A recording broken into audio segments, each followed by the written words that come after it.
Thanks for tuning in to Minds of Tomorrow. I'm your host, Luis Acevedo, and with me today I have Rick Rockwell. Rick, thanks for coming on the show, man. Hey, thanks for having me. Of course. So today we're going to be talking about Apolloism. And before we get started into that, I want to know a little bit about your background and how actually you became an Apollonian. Okay.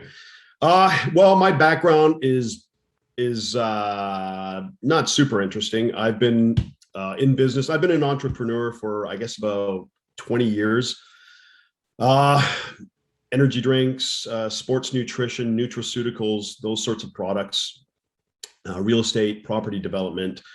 So, I mean, that's just basically my background. How I got into Apolloism. I'd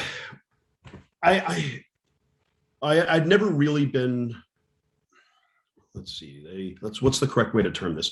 I wouldn't say, maybe I was agnostic, right? I'd never really been religious growing up. There were some attempts to kind of bring me into Christianity, some half-hearted attempts, I would say, on the part of my parents, but I mean, they weren't really into it. And neither was I. Christianity kind of bothered me right from the beginning. And I won't start disparaging Christianity.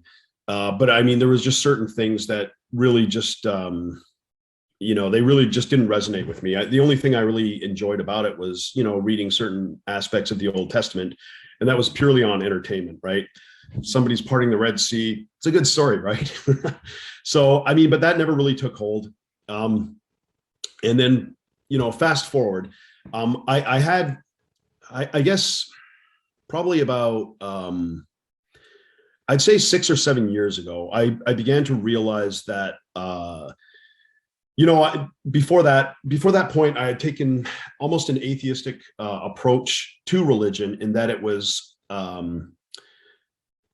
it was sort of an opiate for the masses kind of thing, right? Big man in the sky, and I was taking it too literally, and so when you take these things too literally, it's kind of a childish mentality in a sense, but I think probably most people do go through that, especially if they're not immersed in religion and the basis and the structure of religions. It's easy to kind of take that sort of grug-brained approach and think, oh, okay, yeah, you're praying to the big man in the sky and that sort of thing, right? But I began to realize, probably, like I said, about 5 or 6 years ago, that there was something at the core wrong with our society, right? That there was something missing, that there was an absence of certainty, and there was no driving purpose, and that people in essence do need a religion, I think, and in the absence of a defined religion, I think they tend to just elevate other things into that spot, right? Maybe it's Kobe Bryant, maybe it's the government, right? Maybe it's Dr. F, I'll say. Spare you any strikes on the channel, right? So, I mean, there is this position where these sort of people come in, and it fulfills a certain psychological characteristic that humans need this, right? So I had been in that state for a while, and I recognized that spiritually something was absent. And, I mean, of course, the first thing you do in that situation is you sort of approach things with a consumerist mentality, right? You start shopping around for religions and looking at them, evaluating them on, the aspects you like, the aspects that suit you or don't.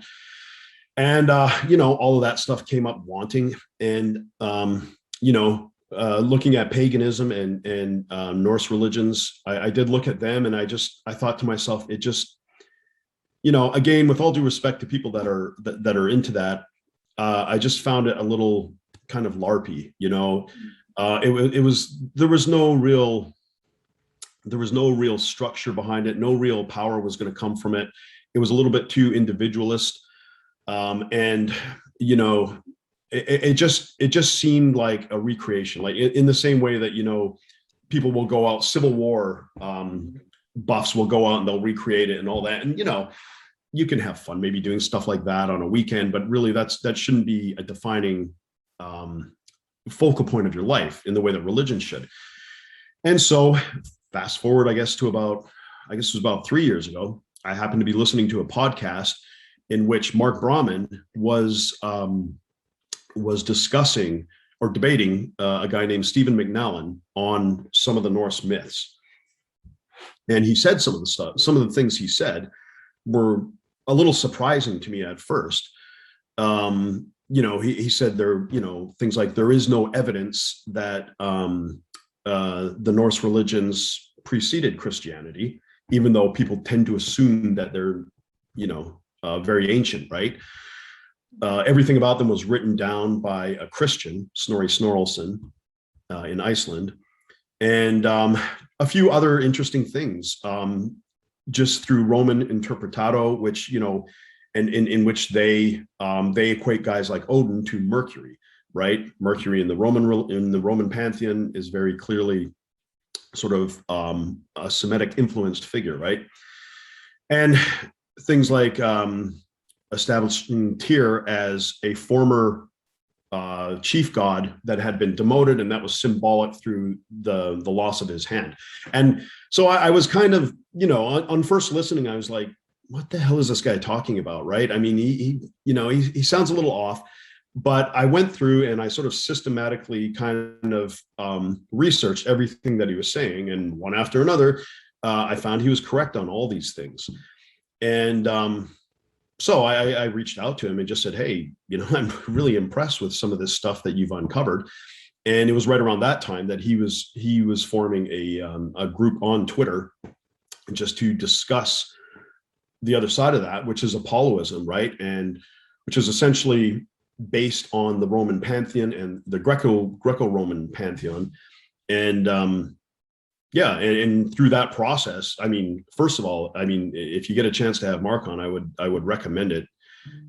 I mean, some of the stuff that he's uncovered in terms of symbolism, and it always bears out. Like he'll come up with these things, and just in terms of symbolism and explicit things that are embedded in myths, and it almost always comes to pass, and that he's proven correct. And that really impressed me, and it brought me in with a real open mind. And since that point, I've just really begun to understand it. And I would describe Apolloism as, I would say it's the organic religion of the Aryan or European people.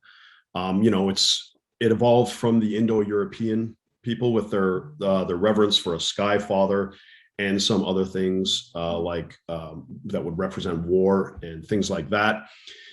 And essentially, Apollo, the Greeks referred to Apollo as the Hyperborean. And that's a reference to the fact that he comes from the north. And Apollo is essentially an archetype. He's an ideal. And it's an ideal that we should all be striving to kind of work towards, not just through our own lifetime, but generationally. So there is a eugenic aspect to Apolloism as well. But, he's physically, obviously very impressive. He's a polymath, he's the god of healing, music. So a very cultured individual, what you would consider maybe as an all-American, right? That's sort of kind of a modern interpretation of that right there. So scholastically, physically, spiritually, this is an ideal archetype. And Apolloism and this pantheon, even prior, is essentially like an operating system, is how it functions, right? And so if there was an operating system for people, I mean, all religions do function as a kind of operating system, but this is the, I don't know what the parlance would be in computer terminology, but this would be the operating system that's native to the device, right?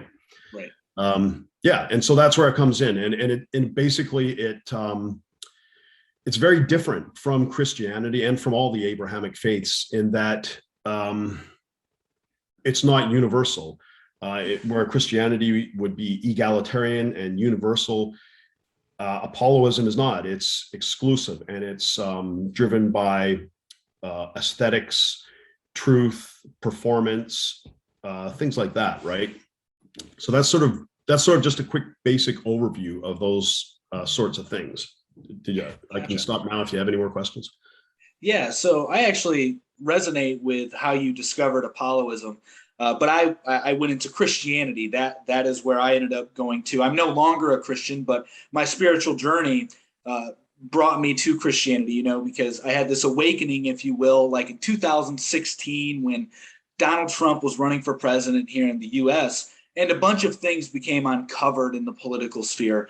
And so, you realize that there are some not so good things in the world, and then that makes you think that there has to be some good things in the world.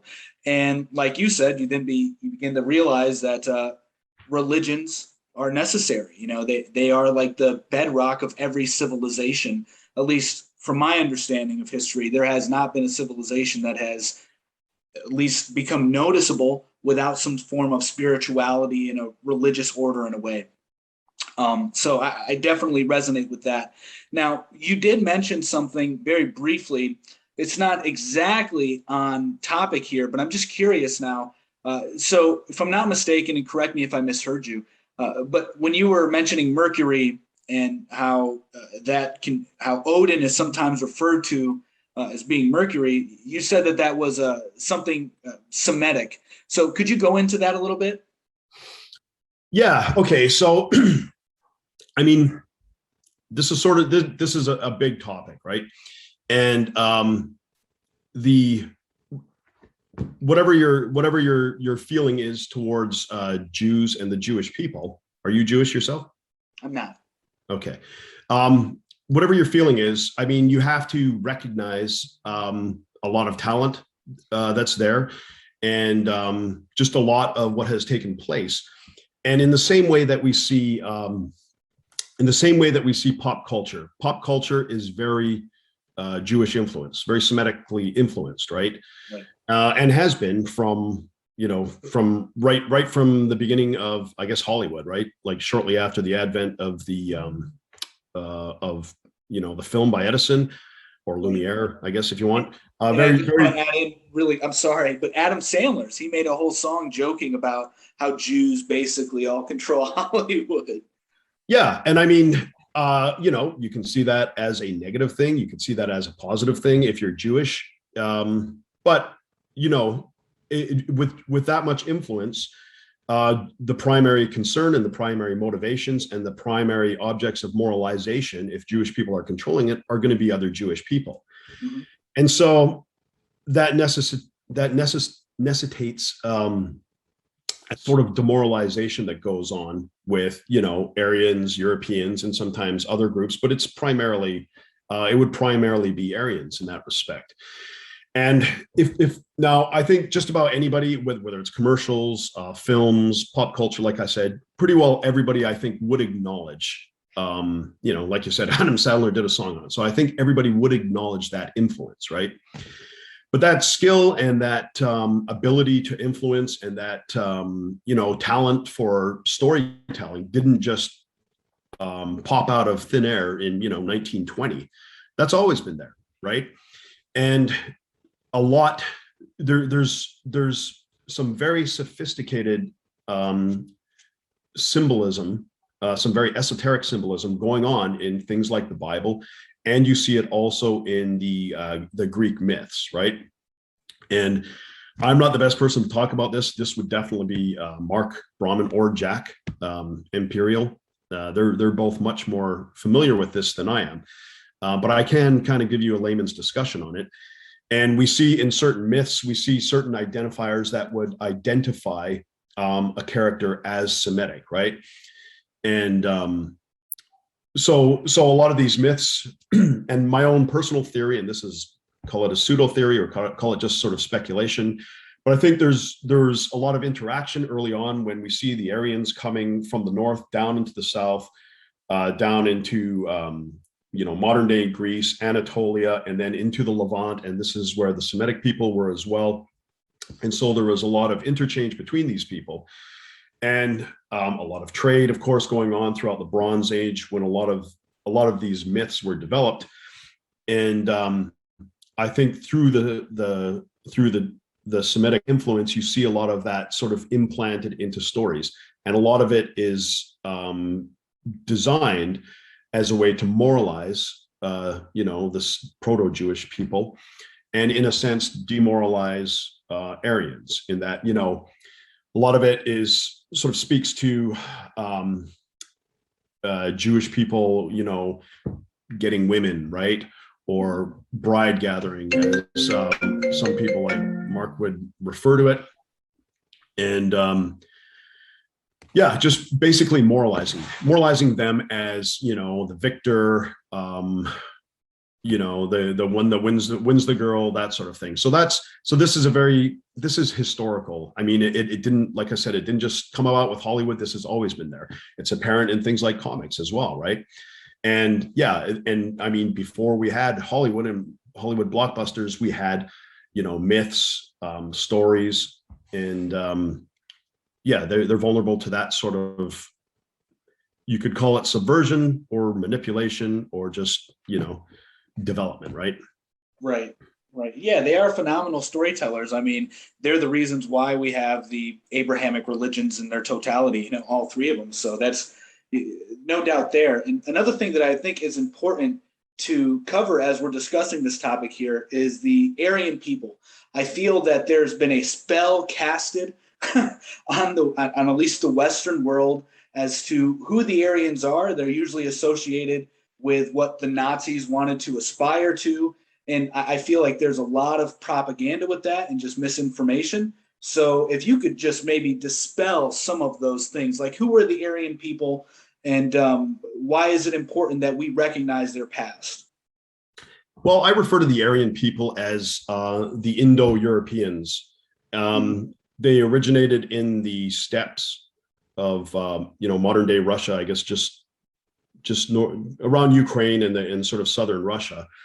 And the name Indo-European and Aryan, I guess, could be used interchangeably. But there is a distinction between Aryan and European, I would say, in that there were also Eastern or Western hunter-gatherers and Neolithic farmers also living in Europe.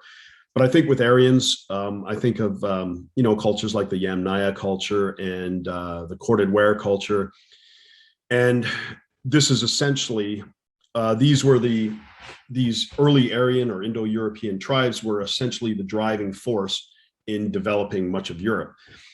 For example, we've established that Hyperborea and Apollo are, symbolic of Aryan expansion down south into Greece. The Spartans were an Indo-European tribe. The Mycenaeans were as well. The Hittites were. The Latins were. The Romans, of course. So I mean, all of these tribes, they were very inventive, and through the process, I suppose, of developing on the steppe, developed some characteristics that were extremely unique and proved beneficial in contact with other groups. And one would be horseback, one would be the wheel. The wheel is a very powerful symbol throughout Aryan history, right? And these things allowed Aryans to be extremely successful. And yeah, people have kind of warped the word to this day to mean some sort of, either like a skinhead gang or I don't know, some sort of white power thing. But it is what it is, right? Aryan is a term, and I don't let people tell me which terms I can use. If people can't handle a conversation about something like that, then, maybe they have some issues that they need to work on. But that's what I mean when I'm saying Aryan. I mean, people that were originated with the Indo-European tribes and have made their way into Europe and really impacted the entire world, right? Through things like architecture, engineering, military conduct and organization and, science and just almost everything, really. Right. And I think one of the things that are really hurting the Western world is no identity, really. We've lost our identity, I feel. And it has a lot to do with, I believe, the demonization of, the Indo-Europeans, the Aryan people. So this leads me into my next question. Is that why there is an exclusivity into Apolloism? Is to sort of give for instance, the Jew, Jewish people have their religion, and typically only Jews, through their lineage become Jews. So it's not necessarily exclusive, but it kind of is. So is that sort of, if you're following what I'm asking here, as far as what Apolloism and the exclusivity that you mentioned? Well, yeah, there's definitely a genetic component to it, of course, right? And I mean, if other people want to venerate Apollo or contribute or whatever, be involved in some sense or some form, sure, I suppose that's fine.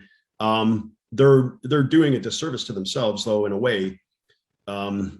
It's like if you live in one house and you really like the family in the other house, well, that's great. But if when you start, paying their rent and wanting to live and all that stuff in their house, then you're kind of doing a disservice to your own house as well, right?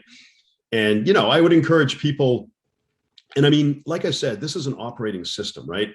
So if you're from, the heart of Africa, for example, this would not be a system that would work for you. You would want something that developed in and around your people and was developed for the benefit of your people, right? And these are how these things are developed. These religions. I mean, every religion is in essence made up, because it's put together. Religion is a structure that surrounds a belief, right? And the structure is there to I'm going to stay away from that word, man. To benefit people, right? Yeah. Necessitate. Yeah, and it's an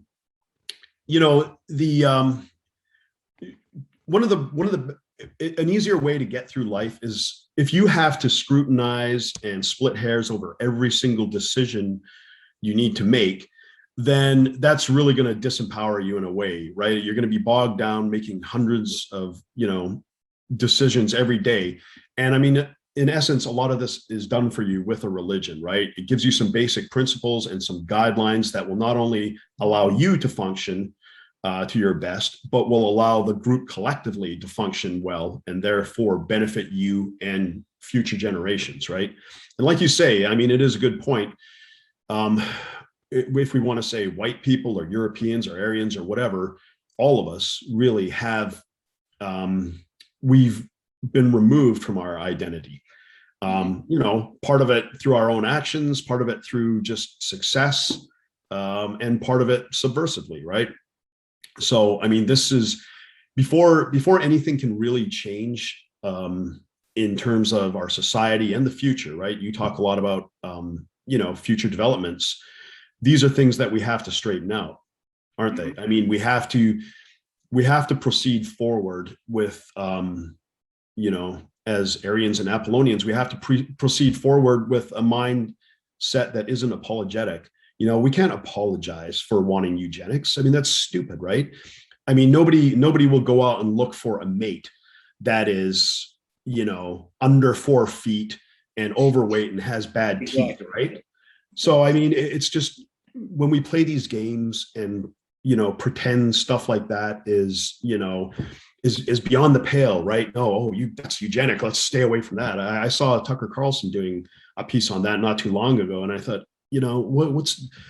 why do we play around with these little word games and these little semantics? That at the end of the day, everybody knows that eugenics is desirable, right?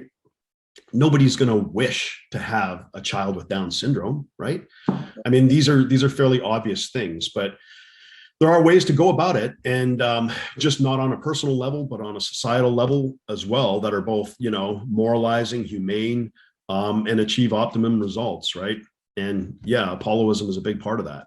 It's essentially a groundwork for things like that. Yeah, it's eugenics is sort of like the boogeyman. I don't understand it. I mean, it just seems like you said, it's so obvious. Like you're gonna pick for the most, like, so you can have, so the best genes can carry on. Like that's all really it means. You want to have. It's just, if you look throughout nature, it's all eugenics. I mean, survival of the fittest. That is like the principle. I mean, whether you see it or not, you want to have the best gene pool. Continuing your people or your species, whatever that may be. So I'm not really too sure as to why that's taking place when it's so obvious, just like the whole tribalism thing, which is what I get the sense of Apolloism has very strong. And I mean that in the most positive way, because I'm one that recognizes that to have diversity is okay. However, there needs to be something that brings cohesion to a group and gives you a sense of identity. So, and I think Apolloism is, in my opinion, it does a great job of that. From what I've been seeing through, the work of Mark, through some YouTube videos that I've watched. And that leads me into my next question, though, because I do see there is a dichotomy in this, in the culture, and that being, Apollo and Dionysus. So could you maybe go into a little bit of the differences there and why Apollo, in your opinion, is favorable to follow as opposed to, Dionysus? Well, I think Dionysus or Bacchus, I mean, those are two Semitic gods right there. And I think they essentially, on the very face of it, they represent a form of debauchery, a form of, a lack of self-control. And I mean, you've heard the term bacchanal, right? It's essentially the same thing. And Nietzsche sort of identified that, we have these characteristics within us, right? The Apollonian and the Dionysian.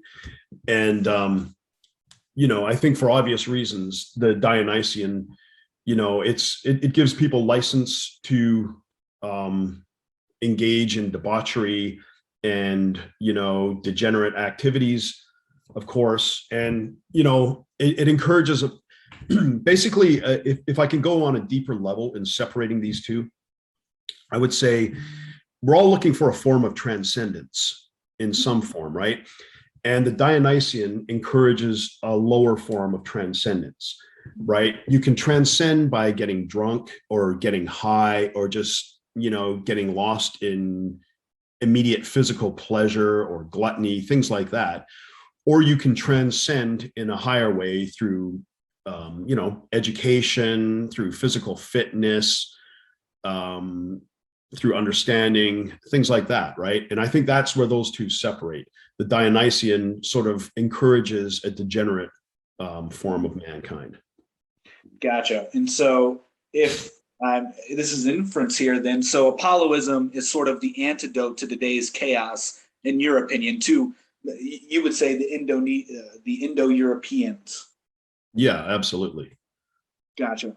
Well, that makes complete sense. Now, another thing that I want to jump into a little bit now is some of the more, I guess, traditional aspects of Apolloism as to, are there any rituals that are performed? Are there any practices that one does in order to, maybe there's not necessarily a dogma to be met or kept, but something to keep, I guess, their,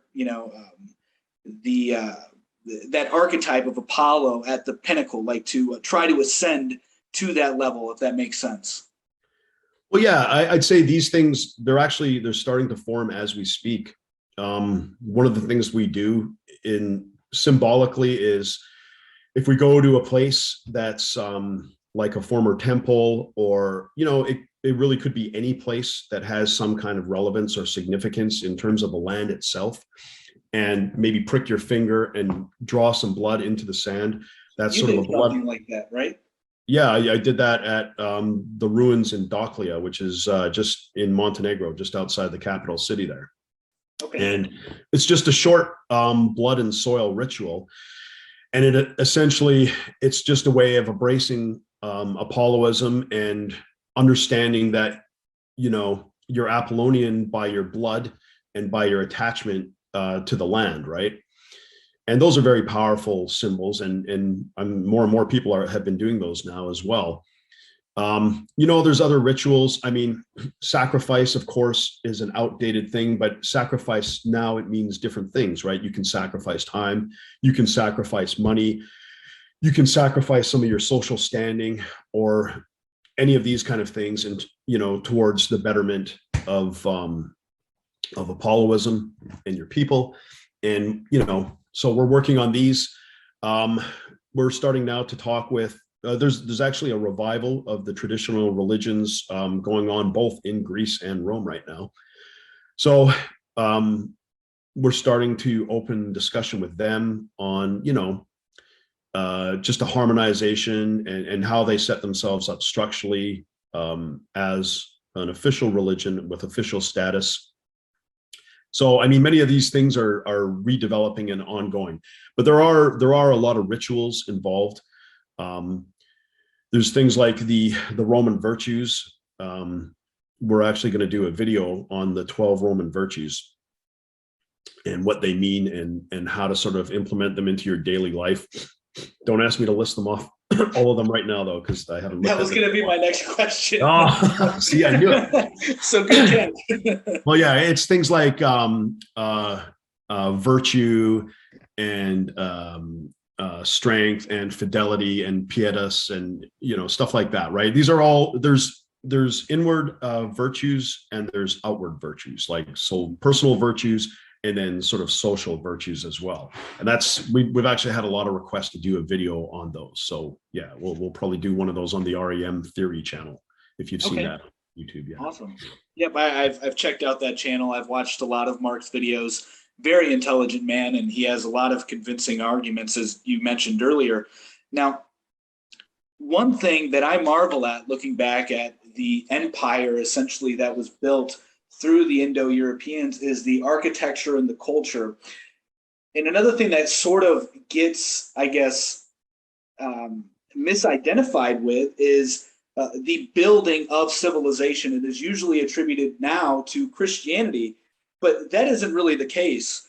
And so one thing that I suspect out of this sort of, on the neo-pagan movement, this movement of Apolloism as well, is this, maybe I'm wrong in this, and you can, give your reflections on this, but a sort of animosity towards Christianity. Do you get that feeling at all, or what are your thoughts on that? Yeah, in some instances, there's some antagonism, both back and forth. You see it a lot within the dissonant right. I mean, there has been in the last few years, there has been a lot of people that have been turning to Christianity, typically Catholicism or Orthodoxy.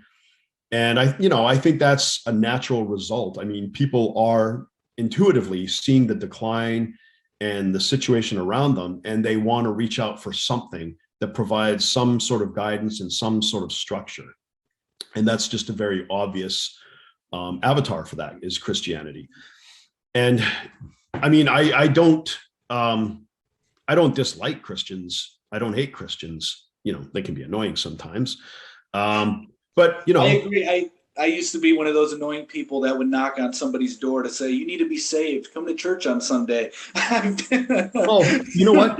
I mean, the Christians, it's Christianity. It's not Christians, right? I mean, our ancestors were Christians, my great grandfather was, and, further down the line, and who knows? I mean, there may have been some priests in there as well. But I mean, they are just products of their time, right? And, to say that Christianity, I mean, I've heard E. Michael Jones come out and, I find him a very annoying guy because he puts forth these wacky theories that without Christianity, we would all be, chasing pigs through the forest, I think he likes to say. And he gives himself a free pass by saying, well, I include myself because I'm German. Well, nobody was chasing pigs through the forest, before Christianity. We had the Greco-Roman societies. I mean, Troy, Rome, thousands of years, really. And I mean, even now, I forget the name of it, but there's in the Balkans, there is a civilization that even looks like it predates the Sumerian civilization. Oh, wow. Man, I forget the name of it. But I mean, civilization has been around for a long time, and at least 5,000 years, right? And Christianity's been around for 1,500 years. And I'm not one of the people that will say Christianity definitively led to the fall of the Roman Empire, but it certainly didn't. It certainly didn't help, right? And it didn't preserve it. I think there was a lot of factors that went into that decay of the Roman Empire, that would have happened with or without Christianity, but it didn't prevent it. And if we look at Christianity, there was really nothing inspiring until the Renaissance. And the Renaissance was a period where Europeans were inspired by the pre-Christian architecture, the pre-Christian gods, the pre-Christian statues. And that, the Renaissance is what kicked off that period of development that so many of us look back today with admiration, right? The architecture you mentioned, the art itself, it was just a real flourishing period. And it was inspired by the pre-Christian era. As much as, this is one of the things we see. The Apollonian man, even under another religion, tends to surface. Like Michelangelo, when he drew David. Well, his David is clearly Apollo, and so much so that it's often referred to as David Apollo now, right? And it looks exactly like Apollo, and nobody knows what David looks like. So, he obviously did that under the guise of the church, and so much. I think Apolloism itself is so deeply embedded in our DNA that it does surface, and at many times it surfaced through Christianity, and you see a lot of pagan type practices in Christianity now, and whenever those have surfaced, it's been to the benefit of the people in and around that area generally. Even though they may have called themselves Christians, it manifested itself in terms of development, in terms of exploration, science, even things like that, right? So yeah, it's Christianity itself is, if you are a Christian and you and even though you're an Aryan, if you're okay saying that another people are the chosen people, and that a rabbi, a former rabbi, is your savior, and all of his apostles, which were also Pharisees and Jewish priests, those are your apostles. I guess you need to reconcile that with yourself. That implies a real lack of self-esteem if you feel that you need to worship another god. And I would say the same thing for Africans, for example. If you're African, and even if the depiction of Jesus is some complete Aryan, right? Why? Why should you accept that as your God instead of somebody that looks like you, right? People are always saying they want some sort of representation, somebody that looks like them in politics or in movies, but not your religion. So yeah.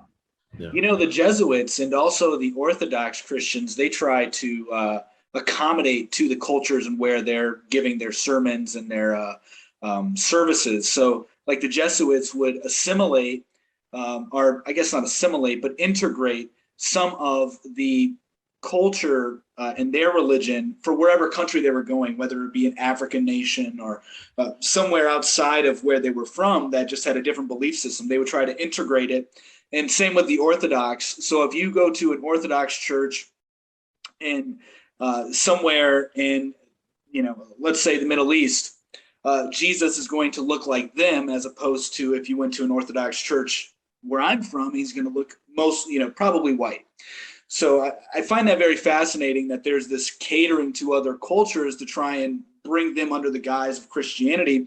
And that reminds me, when you were talking, I was going to bring this up if you didn't bring it up, was the fact that some people attribute the fall of Rome to Christianity. And I would say I'm more in line with you that you can't really pin it on one thing because there was multiple things taking place at that time.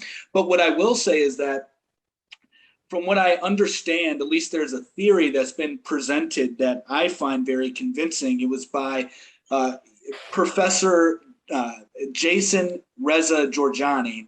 He's a philosopher. I believe he taught at the New York Institute of Technology, I believe. No longer anymore because of cancel culture. He's trying to start another movement somewhat similar to what Apolloism is, in that he's trying to revive one of the Titans, Prometheus. He's trying to start this Prometheus movement. But anyway, he said that when at the time Rome was going through a lot of turmoil on a political front. So maybe not so much like on the societal level, like where the citizens were being really directly affected, but at a power level, there were moves from Persia to come in and try and make all of Rome a Mithraic region, essentially. So make it Persian.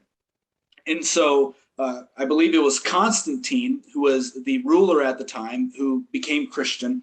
He did so. This is the theory that he presents, because it presented the most, it would be easier to, I guess, in lack of better words, subjugate the population to do what he would want in order to remain autonomous, essentially, and not give up, not fall prey to the Persian government that was coming over.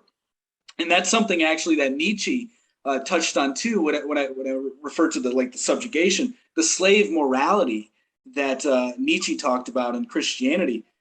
So it's and that's actually one reason why I sort of got out of it, because it wasn't really empowering. As your leader is somebody who is, and I'm not trying to be sacrilegious here. I have great empathy for Christians. I really do. I take a lot from that faith. I take a lot from the religious teachings and use it in my own life. And I think Jesus is an awesome man. But to have that as your savior, somebody who just gives up like that, that's the antithesis of what the pinnacle of man should be, in my opinion. I think somebody should go out putting up a fight. But anyway. Oh yeah, that's a kind of ethos that is completely at odds with our very core. If we are Aryan, right? We have a very different way of thinking. We have more of a mindset of an earned hierarchy, and you see that. That's one of the great innovations of Christianity, is that it functions in essence like a franchise. I kind of had that revelation once. I was in Spain once, and I happened to be there for some festival in the village I was in, and I think it was for some festival for Mary or something like that. And I watched this procession, and there were people with candles, and they were carrying some sort of idol on a thing, and I was looking at that, and I was thinking, this is not like any Christianity I've seen up in Canada. And Christianity, it morphs and it takes on a local flavor just about everywhere it goes, right? And that's what allows it to expand. But in essence, it really, when something is for everyone, it's not really for anyone, is it? Right. And as far as Christianity, it's you can kind of look at it like call it the Church of Woke, with like BLM and COVID. Those two things, they're not bringing down, well, they're helping to bring down Western society now, but they would not have been possible if we had been stronger at our core. They kind of come into a situation when it's in a period of decline, when resistance is low, and when you have a demoralized population, then they can, run through it much quicker. And that's what I think. I think Rome was kind of in that stage. I think Rome had been very successful for a long time. Under the Roman Republic, they were very ascetic and very disciplined, and they sort of eschewed a lot of material comforts. And when they became an empire, under Augustus famously said, "I came and found a city of bricks and left it a city of marble." And so, sort of the focus started to change. It was more on, material comforts and displays of wealth and stuff like that. So it was turning outward in a more superficial form. And I think empires, by their very definition, an empire has to be inclusive. It's sort of a bargain in that, we want dominion over your land, and in exchange for that, we will give some of you access to the heart of our empire, right? And, we see that with the US right now, and the EU as well. That's kind of how empires function. But that very process is a very short-term process, because the access that they grant will start to diminish the empire from within, right? Right. Now, I do have to ask, do you think that there's going to be increasing tension building between the faiths of Christians and other pagans and Apolloists or Apollonians. I can't say that word either. So, because that's something I've thought about as well, that while there may be common ground some of these traditions can find to come together to prevent certain things, like I've heard you mention that you would have no issue joining or helping the Islamic, teaming up with the Islamic community to prevent certain things from being taught in your school, whether that be, like transgenderism or things like that you disagree with. You would have no issue with that. But it seems to me that humans have this innate desire to conquer. And so a fear that I have, I don't think in that far of a future, maybe even in a generation, maybe, we can see tensions building between religions again, as we once did in the past. Do you get a sense of that, or how do you feel about it? Yeah, I mean, there's always going to be conflict, right? I mean, as long as you have two identifiable groups, whether they're grouped by race or religion or, some other common denominator, whenever you have multiple groups competing for resources, there's going to be conflict, right? So, and that conflict will last until there's some sort of detente or there's some sort of hierarchy that's been established, right? And, I think the Apollonian religion itself is much more conducive to developing a new elite, let's say. Right now we have a global elite, and I really don't think Christianity is placed well to overtake that elite. If you look at something, let's look at LDS, the Mormons. Okay. Yep. The Mormons have a very high population, significant, at least, right, within the United States. How much political influence do they wield? Not a whole lot, right? How much? In Utah, but not on Sorry? a federal level. I said maybe in Utah they do, but Yeah, maybe not in so much Utah, on a federal level. but definitely not globally, and Right. not really nationally. And how much influence do they exert over media or any of these other levers of power, right? And I think Christianity, I think there's the Pope notwithstanding. Well, I don't know. Again, it's hard to classify Christianity as one thing because it has diverged so much in the different sects, right? Mm-hmm. Like, for example, I understand that Russia, through the Orthodox Church, Russia is more or less using the Orthodox Church as a form of NGO and as a way to sort of build up on the ground influence where the churches go. So they're sort of working. So in that sense, they are working to acquire power. The Catholic Church doesn't really seem to be going in that direction. I mean, the power there is very centralized, and the satellites are if anything, they're weakening.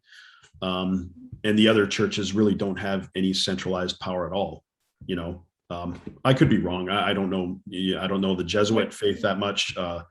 Baptists. I mean, I know there's mega churches in the U.S., but beyond that, I don't see central authorities, and I don't see a great deal of influence.